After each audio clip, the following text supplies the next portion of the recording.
Yeah, there are a number of logins. Yeah. So what is JDK? JDK is like the collection of a Java runtime environment and the Java virtual machine. So what is the use of a JDK? It consisting of a compiler. So what is a compiler? The compiler is a translator that translates the high level language to the low level language in the sense of interpreter, which is used for the Python programming or a PHP, is also called as the translators. So yesterday we discussed about the what is a translator. The translator in the sense or the compiler or the interpreter in the sense completely they are saying what the language we don't know that will be translated to the other language. So here in the sense the Java is a high level language which is understandable language to the human beings, but the machine doesn't understand what the language we are known. So that's why these this JDK, the compiler itself that translate our language to the another language. That's it. So what is the use of a compiler? The compiler translates of the high level language to the low level language as well as the low level language to the high level language. This will happen. So after compiling the Java code, we'll go for the example. After that, I will tell you how you are going to create a bytecodes after the compilation and how the JVM uses that to create or to arrange a memory inside a PC. Inside a memory allocation. So everything, the bytecodes which is compiled by the JVM, the compiler will get a bytecodes. These bytecodes are taken by the JVM and these are allocated memory. Here the allocation of memory takes place and after that it will be converted to the dot class file. There is a dot class file I will mention like, okay, here you can't see this. Let me share you this one. See this one. So here initially what the compiler will do, okay, is it visible? Not visible, right? Let me, yeah, what the compiler will do. So the compiler gets the high level language, which we call it as a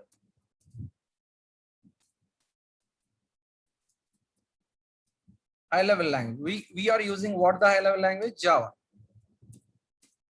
So here the high level language is compiled and will get bytecodes.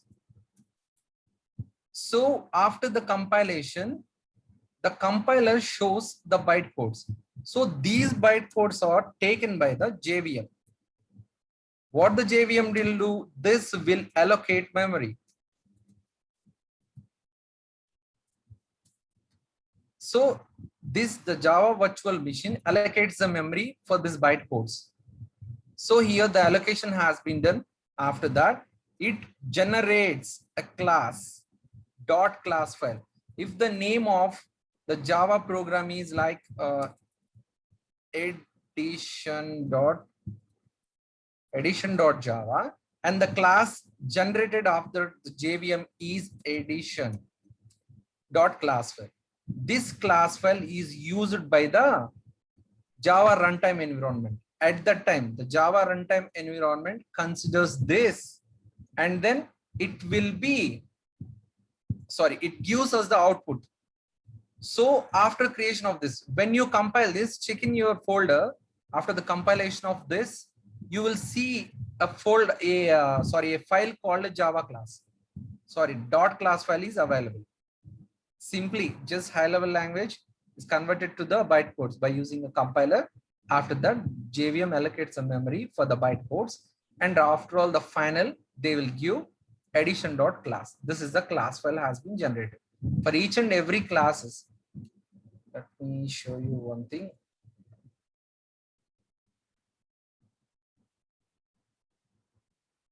One second, I'm sharing the screen. Yeah, see this one.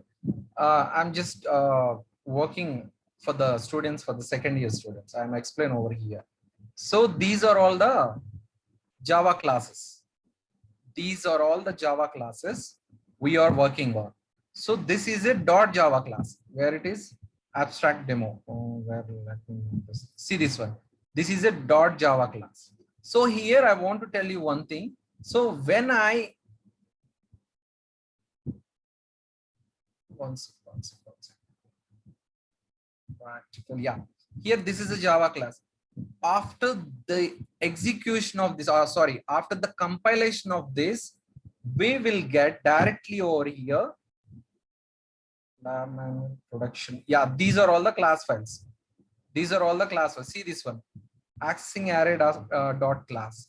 After the compilation, we'll get a bytecodes, and then finally we will get a class file. By using the class file only, you will get the output simply.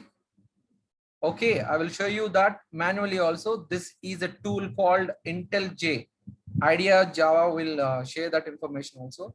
If you work on your PC, if you are having a laptop with you, let me share you the browser.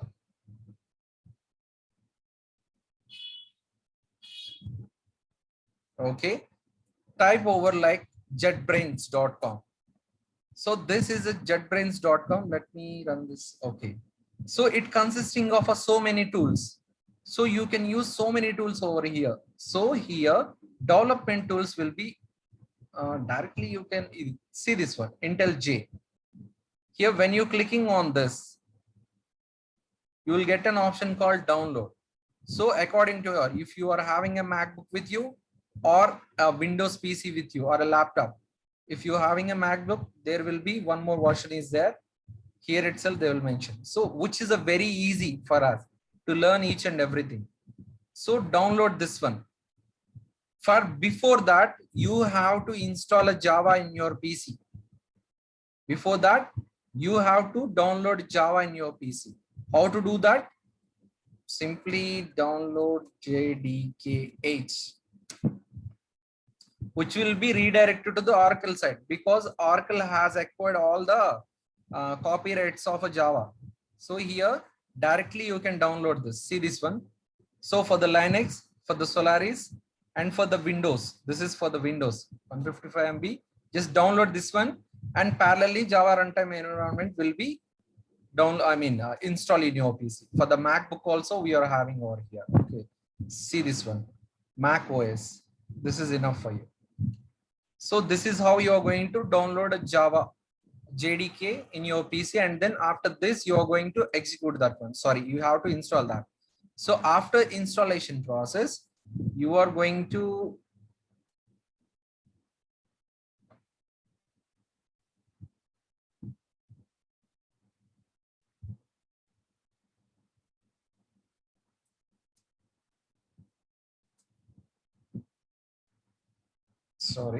JetBrains. So after installing that, just go for this. What do you want? Website name. This is the website name. This is the website name, JetBrains. Just go for this site. So you can download a tool over here like this, developer tools, and there is an IJ, Intel IJ IDEA. By clicking on that, you can download directly. So if you're having a MacBook, then it is also installable. Okay, so JDK is also okay, right? First of all, download JDK and then install it. Okay, we'll go for okay, for downloading Java, just I will mention it, JDK.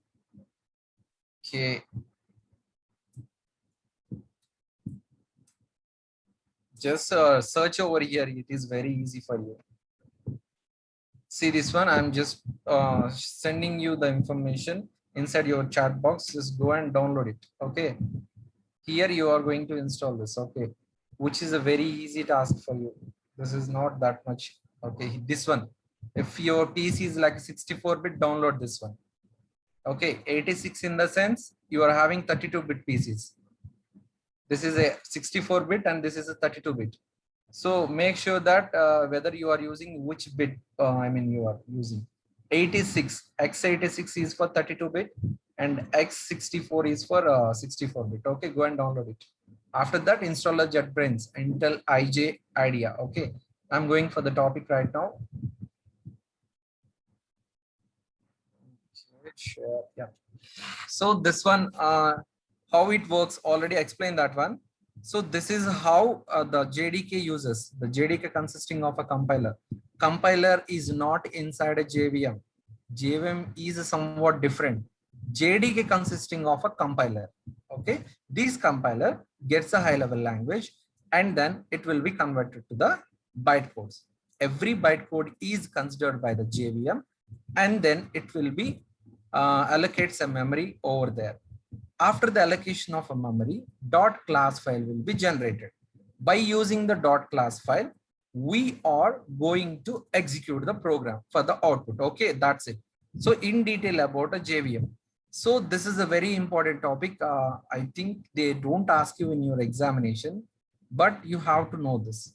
What is a class loader? So this is all about the Java virtual machine. Okay. So here outside we are having Java runtime environment system. Inside a JVM, we are having a class loader. What is a class loader? The byte codes we are getting, from the compiler will be loaded into the heap area. Into the class area. All these are the memory access areas. So this is the memory areas allocated by the JVM. How it is going to do? So every time when the bytecodes is having a statements and all, everything will be stored over here, like variables, methods, classes, interfaces, everything. So after the creation of, the bytecodes, which are all, everything will be created over here. Here the memory allocation will be done. So what is the use of a heap? I'm not going to tell you about a PC register and native method stack right now, because you can't understand this right now. At the time of working in an examples, I will tell you that. Okay.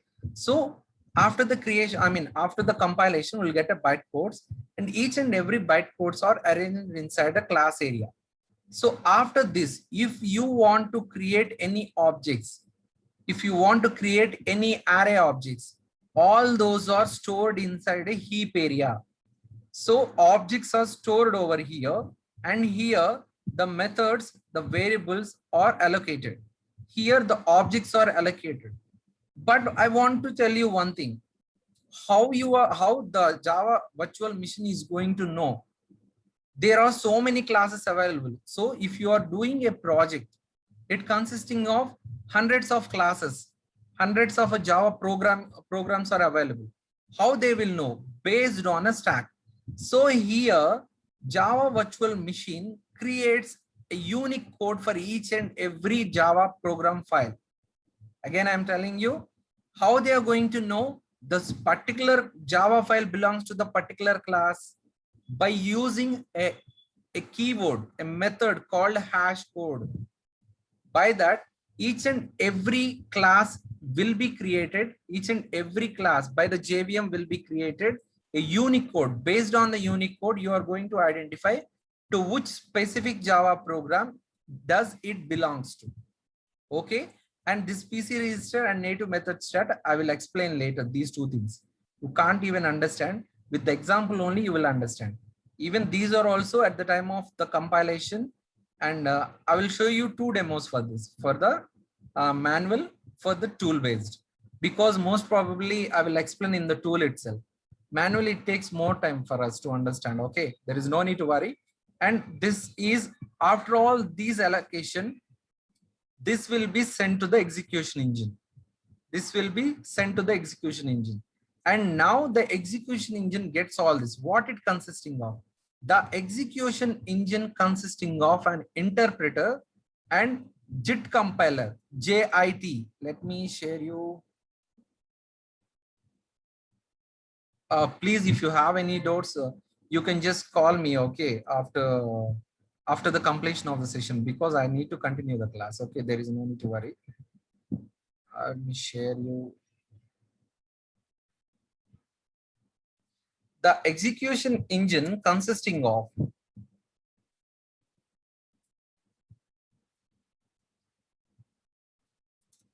so what the execution engine consisting of? An interpreter and JIT. What is this JIT? Just in time compiler. This is a compiler. So why the Java is so fast? Why it is takes less time compared with the C program? Because of this compiler. Okay, the interpreter, what it will do? Each and every statement will be executed, compiled line by line. But this is a slower process. Line by line in the sense slower process. If consider this as a Java program, okay, I will take this Java program already having this. So this is a Java program. What the interpreter will do? Let me reduce the size. It goes for line by line. There is a statement. Yeah, first of all, it executes this. First of all, it compiles this. If there is any error, it shows over here. And it goes for this. And it goes for this. Line by line. Interpreter goes line by line. So, but it takes so much of time. So that's why it is using the execution engine using just-in-time compiler. What it will do? Compiler in the sense executes at a time. Interpreter in the sense line by line. By using the just-in-time compiler, Java reduces the time allocation. I mean execution time. Execution time will be less and the performance will be more. That's it. Okay. So it is done. So native methods and all, this is like outside files. If there is any outside files or necessary inside the execution engine for the classes and all, we'll use these method interfaces. It is like outside classes that doesn't belongs to the Java. After that, these are sent to the native libraries. These the same thing. The Java native libraries are available inside by default. By default, they are installed. All these are used. If you are required anything outside libraries, you are going to use that inside our Java program. And finally, dot class file will be generated. By using the dot class file, we are going to get the output. That's it. This is what the Java virtual machine. There is no need to worry about this. This is all about the detailed information. How just simply think like Java virtual machine allocates the memory for the byte codes. That's it. You have to remember that one. So this is like an interview question. They will ask how the Java is going to allocate a memory. This is an interview question. Somebody asked that. Inside myself, I asked as a team leader so many times. What is the use of a Java virtual machine?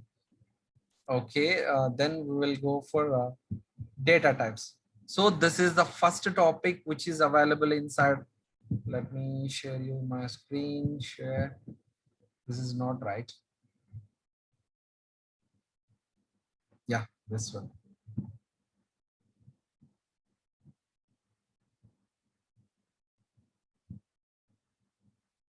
Every time I need to share the screen in this way.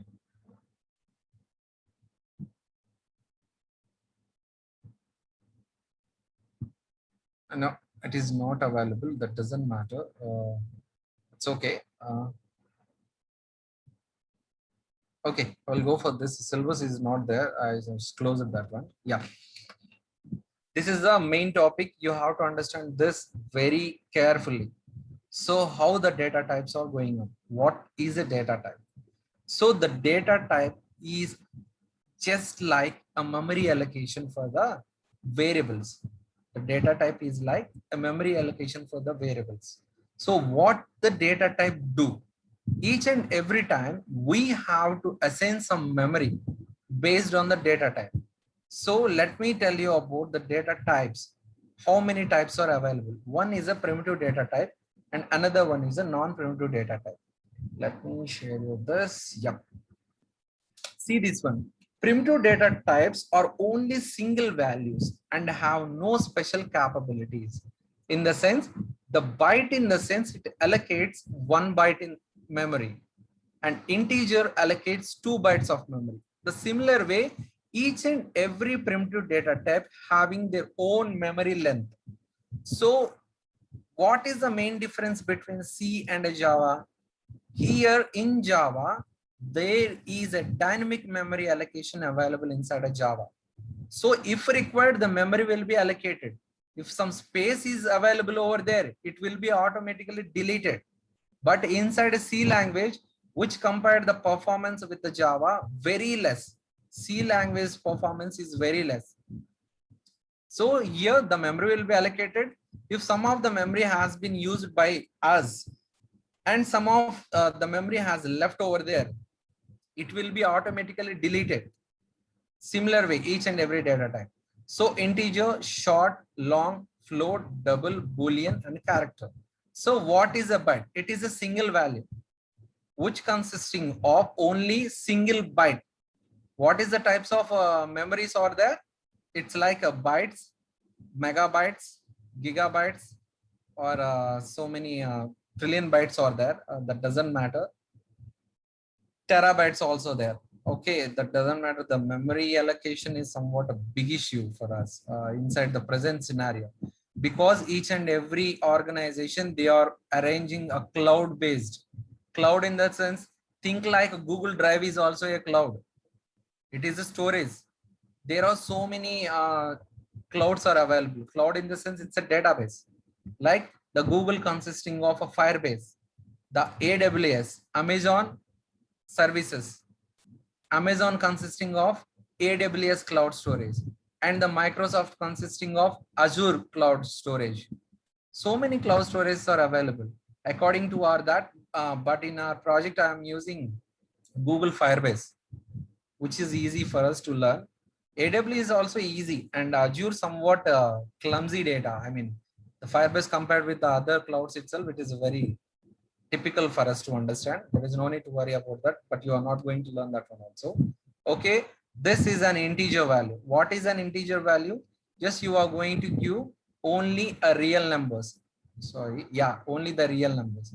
What the real number consisting of? Only 1 to 100. So it doesn't have a decimal operators. I mean, decimals are not allowed inside integers short and long. Byte, int, short, and long. These are all belongs to the same category that doesn't allow decimal values. Float and double, these two allows a decimal values. I will tell you about the example so that you will understand. And Boolean, what the Boolean will do? Boolean in the sense, so many people that doesn't know about the Boolean sometimes. I just asked in the interview about this. What is a Boolean? What are the values? What the default values it consisting of? Boolean consisting of only two values. One is a true and the one is a false. Okay. And this is a char, CHAR. This is also one of the primitive data type. It allows a characters, single characters. Okay, we'll go for the demo now.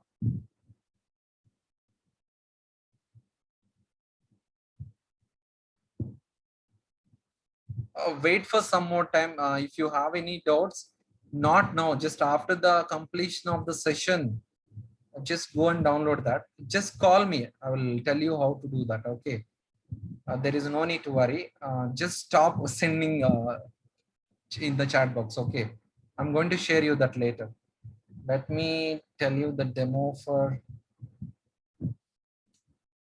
Yeah. See this one. Please concentrate over here what I'm telling. So don't you bother about all these things. Don't you bother about all these things what I did over here. Okay. Let me create a Java file for you.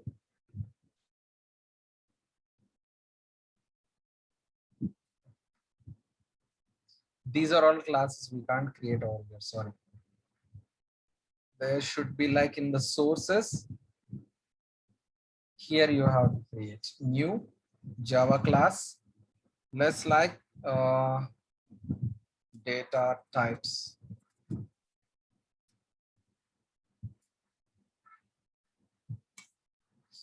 So how to how to declare a class. So go to your notepad. First of all, you have to create it manually. Just for your information, for this class point of view, I'm telling this only. Don't use directly tool. Okay. Manually, I will tell you how to run the program. Here, this we call it as a declaration of the class. Each and every Java programming starts with the Java class. Forget about this package. I will tell you this later. Okay. Packages are different. So just take care about this. Each and every Java program starts with a class. Okay. So how you are going to declare that? This is the access specifier. What is the use of an access specifier? So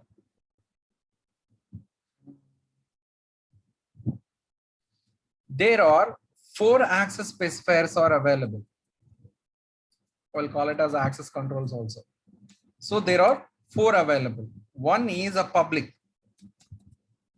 Next one is a private. And next one is a protected. Final one is a default. So what is a public? So it is having some sort of access controls. So within the class, you can access this variable or a method, but outside the class also it is available. Let me share you the screen of that. Okay, not right now. So you can access, there is a table for this actually. So this one, public can be accessible inside a class. Think in that way, in according to the situations what we are discussing. Private in the sense outside the class which is not accessible. Protected also accessible, but outside the package it is not accessible. Just think all this manner. I will give you a detailed notes for that. I will share you the text for you, I mean notes for you inside a Word. So here the default in the sense, I will show you how it will work. Don't get confused, very easy. Java is very easy. This is a declaration of the class. Each and every Java program starts with a class. So here I'm using a public access specifier because it can be accessible to the other classes what I declared over here. Okay. Here inside this, I'm going to take now int. First of all, I will take a byte over here. Byte. What is the syntax for that? Declaration of a variable. How you are going to declare the variable? Where the screen is. So declaration of variable. First of all, you have to mention the access control. This is the access control. Access. And then what is the type of the data you are going to use? Like type. Okay. The name of variable. And there should be a semicolon, ends with a semicolon. So access type in the sense, what is the access you are providing for the variable? And then the type of the variable. What is the type of the variable? Whether it is an integer, a long, a byte, or double, or a float. And this is the name of the variable. Based on the name, it should be in your own words. It should be in your own words. You can take any letter, I mean, any name over here. That doesn't matter. So this is the syntax for the variable declaration. Okay. So this is how we'll declare that. Let me go for a screen. What? Wait. Why I'm sharing this? I have to share this. Okay. So byte. This is the byte. I'm not giving any access specifier over here. If required, we have to give. If someone is going to hack your data, just make it as a private so that no one can access it. Okay, just now it is not required. I'm going to take this is a type of the data, and now I'm declaring the type as A. Yeah, I will take it as a B because it starts with a B, right? I'm starting with a B and is equals to, I'm assigning a value for that too. So I assigned a value and next I'm going for int. Integer allocates 2 bytes. So for that, I'm going to take the name of the variable as I is equals to 5. Or somewhat take some more number. I'll mention the name. Wait a second over here.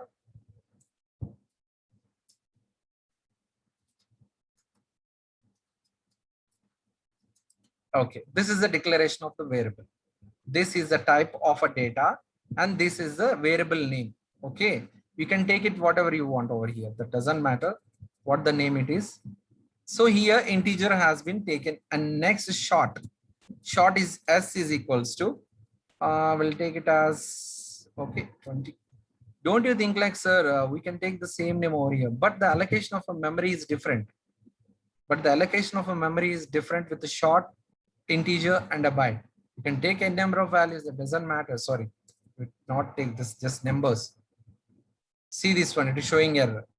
Required int, because it's a big one. Okay, we'll check it out till where it will takes. Only 2 digits are allowed. So here, let me take a big number. See this one. Let me count this one. 1, 2, 3, 4, 5, 6, 7, 8, 9. Only 9-digit number is allowed inside an integer. Please remember this one. And inside a byte, only 2-digit number is allowed. Okay, we'll check this one. This is like, this is a comments. I forgot to tell you about the comments. This can't be executed. It won't throw any error. For the information point of view, we'll do this. Inside, I mean, see, there are comments are available, right? The same thing. These are all the comments. There are 3 types of comments available in Java. We'll call it as a comments. One is a single line comment. Second one is a, multi-line comment. And the third one is a descriptive comment. If you want to tell about the Java class, you can do like \, there should be a 2 stars and just press enter. So here this is a descriptive comment. This is a descriptive comment. If you want to write any information about this class, what you are going to do, whether this belongs to addition, okay, you are going to do an addition. So addition program is going on. Okay, that's it. This is a descriptive comment. This is a single line comment. This is for the information. Okay, don't worry that why you mentioned like this. Each and everything I have to explain. So this is allowed 9 digits. This allows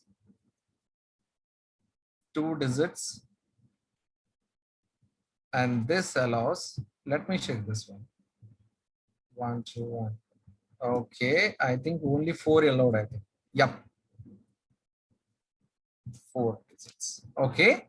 So these are available byte, int, and short, which allows the numbers, not the decimal numbers. Okay.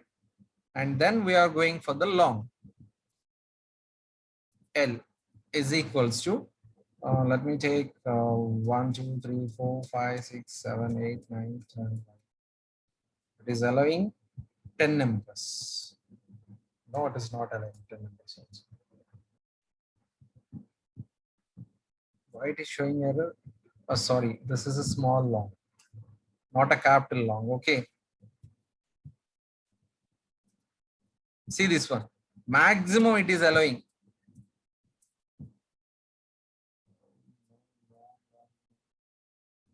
One, two. Yep. Let me check this one.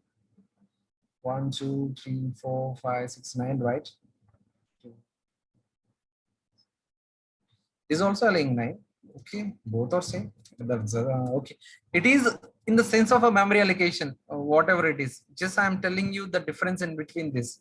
It is only for the digit purpose. And now I'm going for the decimal purpose. So if you are having any decimal values in your program, you have to take a float. Float f is equals to 2.3. Is asking for the decimal number. So double it is asking. Okay. Let me take a float also over here. Don't try it in the tool. Firstly, I will tell you how to go for a manual compilation and a manual running the program. How it will do. Okay. Float doesn't allow over here. I will take with the double itself. After that, we're going to discuss about the float. Okay. Now I'm going to take a Boolean. Boolean is equals to, sorry, Boolean. is equals to, either it is a true or a false. You can take it as a true or a false. And next, the final one is char, which allows only a character within a single quote, which allows a character within a single quote. Let me delete this one, throws error. You should mention each and everything inside a single quote for the character. Okay, only it will be allowed a character. What if you want to run this program? Only 5 minutes left, doesn't matter, nothing will happen. What you want to run this program? So what the compiler will do? If I want to run this program, so there is no main method. Inside a C language, we are having a void main or an int main if there is any return type. Let me run this program, it throws one error, just a warning. So it is not allowed. See this one. There is no running over here because it doesn't have a main method. Each and every compiler just search for a main method. The compiler searches for a main method, okay, which is not startable. This is a class file. Okay, what is the use of a class file? Just for the declaration of a variables and methods, everything. But when you are going to compile this program, it is essential that it starts with a main method only. What is a main method inside a Java?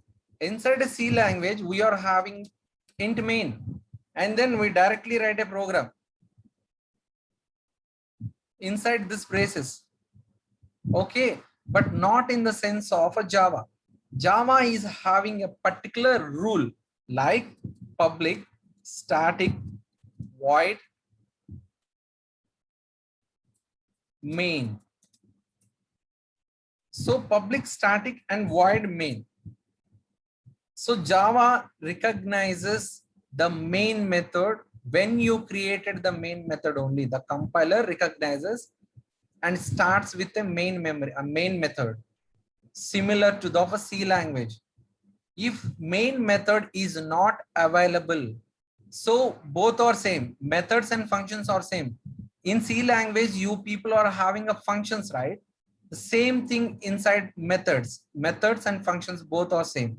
So the compiler searches for the main method inside a class. If main method is not available, the program doesn't run. Okay, main method is available. Okay, but inside the main method, we need a data type called a string. Firstly, you will get confused. No need to worry about this. Just simply know what I'm telling. ARGS. So I just declared this one over here. Public static void main. And within this, we are having a parameters. You know about the arrays, single dimensional arrays. Compiler doesn't recognize the main method without this. Again, I'm telling you, compiler doesn't recognize this main method without arrays, without a single dimensional array. And this is the name of a variable. You can take it whatever you want over here. Okay, just in the information point of view, I'm just taking it as an argument or a parameters. These are all the arguments. Again, I'm telling you, compiler doesn't recognize us without this. Okay, so public. What is a public? We already discussed this, which gives, we must not mention a private over here. If you mention a private over here, it cannot be accessible to the other methods, which is not allowed. Maximum will take it as a public. Okay, what is a static? Static in the sense you are going to use within the same class. Within the same class. Static, there is no need to create an object. For the static, there is no need to create an object. Not even I'm just confused, like, okay, today it is enough for you to learn. So inside your syllabus, let me pass the session.